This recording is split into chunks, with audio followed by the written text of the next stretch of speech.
नमस्कार, सुस्वागतम. कसे आहात सगळे? मजेत ना? आणि आपला नेहमीचा आपुलकीचा प्रश्न मंडळी, हसताय ना? हसलंच पाहिजे, कारण पुन्हा एकदा घेऊन आलोय आपल्या हक्काचा आपला लाडका कार्यक्रम, ज्याचं नाव आहे चला बाई उद्या महाराष्ट्र दौरा.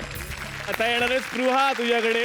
रुपारेल कॉलेजच्या एका माणसाने फुल एक दिवस म्हणजे चॅलेंज दिला आणि म्हणून मग आम्ही ती अनन्या नावाची एकांकिका गेली आणि एकांकिका म्हणजे मी फॅन आहे स्पृहाचा. ती भूमिका कठीण होती कारण त्या एकांकिकेमध्ये 8व्या मिनिटाला त्या मुलीचे दोन्ही हात अपघातात जातात आणि 45 मिनिटं पुढची मी अशी हात बांधलेल्या अवस्थेत असायचे.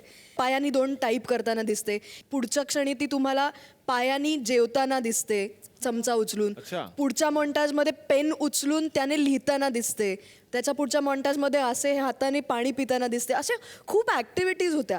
एक खूप इमोशनल, आता फार फनी किस्सा आहे पण खूप इमोशनल सीन होता की तिचा वाढदिवस असतो आणि इतके वर्ष तिचा ज्या भावाने तिचा रागराग केला आहे त्या भावाला ना ती पायानी केक कापून पहिल्यांदा पायानी केक भरवते आणि त्यावेळेला तो खूप इमोशनल होऊन जातो मुलगा. तर एका स्पर्धेला आम्ही गेलो असतो ना, प्रॉपर्टीचा केक आधीच्या एकांकिकांच्या मुलांनी खाऊन टाकला. तर एक कुठून पैदा केलेल्या लोकांनी माहिती नाही, पण चुरडलेली मारी बिस्किटं आणि जुना कुठला तरी भात असा एक काला करून त्यांनी तो असा केक सारखा सजवून ठेवला. आणि मला ना कॉन्स्टंटली सुन्याचा चेहरा, मी सुनील तांबट जाणे तो रोल भावाचा, कारण त्याला ते खायला लागलं. सुनील तांबटचा चेहरा आंबट झाला. खरंच बिचारा. तर त्याने तो तसाच एक केक गोड म्हणून खाल्ला त्या दिवशी. आणि माझ्या आयुष्यातलं पहिलं आणि एकमेव सवाई अभिनेत्रीचा पुरस्कार मला त्या एकांकिकेने दिला. संजय मोरे सरांकडे आता मी येणार आहे. एकदा असं झालं होतं की काही मुलं आली माझ्याकडे, ते म्हणाले आमच्याकडे रंगभूषेचं काय आहे इथे सोय आहे. मला काय वाटलं कोणाच नको. मी म्हटलं इथे काय रंगभूषेची सोय नाही.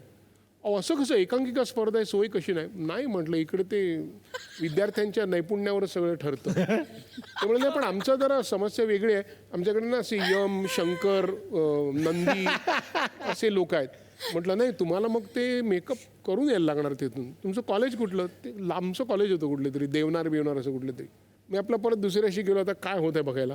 आणि असं सगळे बघत होते ना, अचानक ते अरे अरे अरे अरे असं त्यांनी केलं. तर त्या चर्नोट स्टेशनच्या पुलावरून अशी काही माणसं उतरत होती.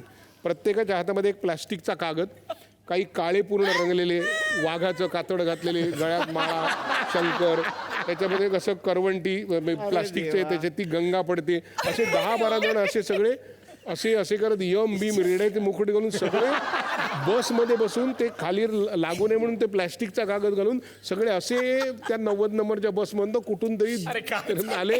आणि ते संयोजन, अरे काय आहे असे ते ओरडले. ते म्हणाले मेकअपची सामान नाही. कोणी सांगितलं? ते तुमचे ते पदाधिकारी आहेत. कोण आमचे पदाधिकारी?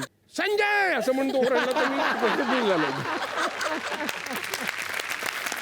तर आता गप्पांमध्ये अमृताकडे मी येणार आहे. अमृता, तुलाही प्रश्न विचारायचा आहे तोच की काय एकांकिकेचा अनुभव आणि पहिली भूमिका कुठली केली होती, आठवतंय का? पहिली भूमिका शाळेत असताना केली होती मी.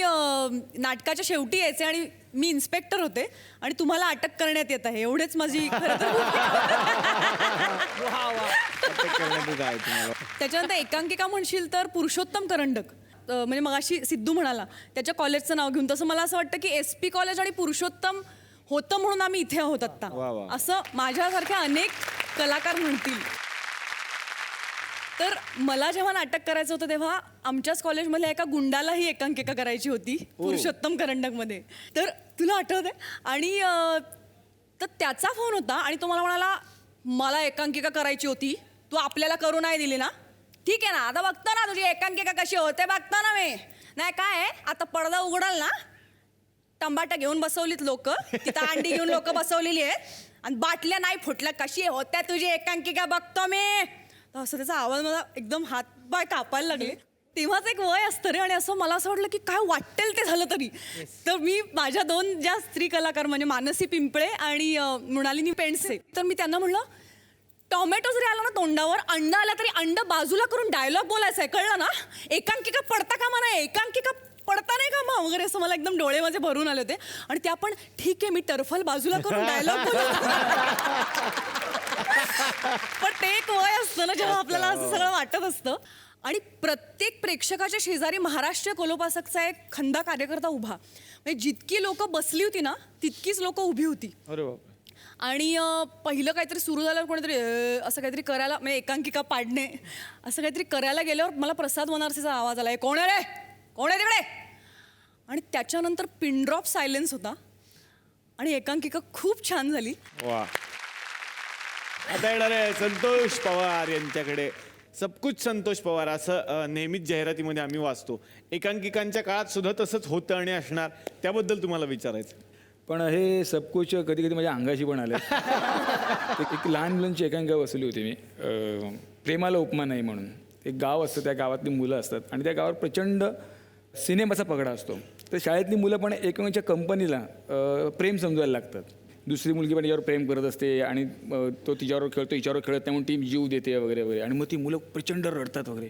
तर हा सीन तर अंगावर यायला पाहिजे ना, रडतात बिडतात इतकी इमोशनल. म्हणून मी आयडिया केली, म्हटलं एक काम करा, इथे मी विंगला विक्स असतं ना, विक्स आपलं ते लावून टाकतो. जाताना फक्त असं एवढं फक्त घ्यायचं नाही, असं टच करायचं, घळाघळा पाणी येणार म्हटलं. मला फक्त इम्पॅक्ट पाहिजे म्हटलं बस. लॅकरमध्ये मुलांनी घेतलं ढासा आणि आकाशी मग इतका ढसा ढसा ढसा पाणी नुसतं वाहतंय वाहतंय वाहतंय. एकांका संपली, टाळ्याच्या कडकडाट सगळे आले माझ्याकडे. काय संतोष मुलांकडून कामं करून घेतली, काय मुलं राहिली. हो म्हटलं सॉलिड राहिले म्हटलं. तर आता या मंचावरती आमंत्रित करणार आहोत ज्यांची आम्ही आतुरतेनं वाट पाहत होतो, अशा एका कलाकाराला. जोरदार टाळ्या जयवंत वाडकर यांच्यासाठी.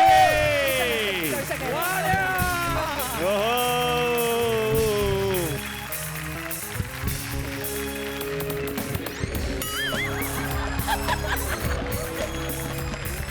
एकांकिकेतून पुढे आलेले हे सगळे स्टार्स, सुपरस्टार्स, तुम्ही सुद्धा त्यातले एक आहात. आणि एकांकिका ही तुमच्या आयुष्यात फार महत्वाची. असं एक गणित होतं माझं की मी चुकलो की नम्रा द्यायची एकांका.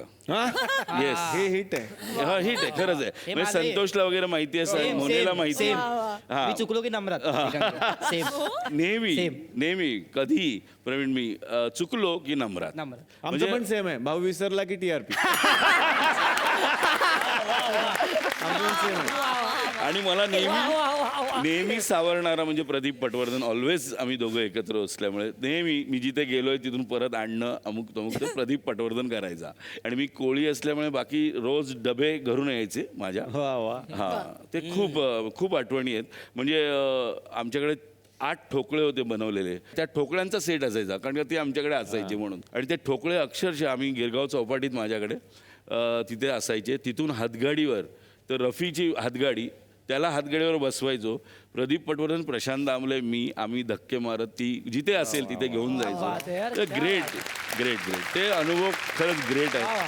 इव्हन दो माझ्या गिरगाव चौपाटीची मोनेला खूप माहिती आहे. मोनेनी अनुभवलं आहे गिरगाव चौपाटी. माझ्या चौपाटीमध्ये ऑलवेज टिळकांचा स्टॅच्यू, तो आमचा पेट्रोमॅक्सचा डब्बा, माझं भजीचं दुकान आणि ते सगळं. आणि तिथे यकृत वगैरे ही नाटकं प्रथम वाचन माझ्या इथे झालेलं आहे. आई गं. येस. उगाच माणसं मोठी होत नाहीत, त्याच्या मागे ते कष्ट पण असतात.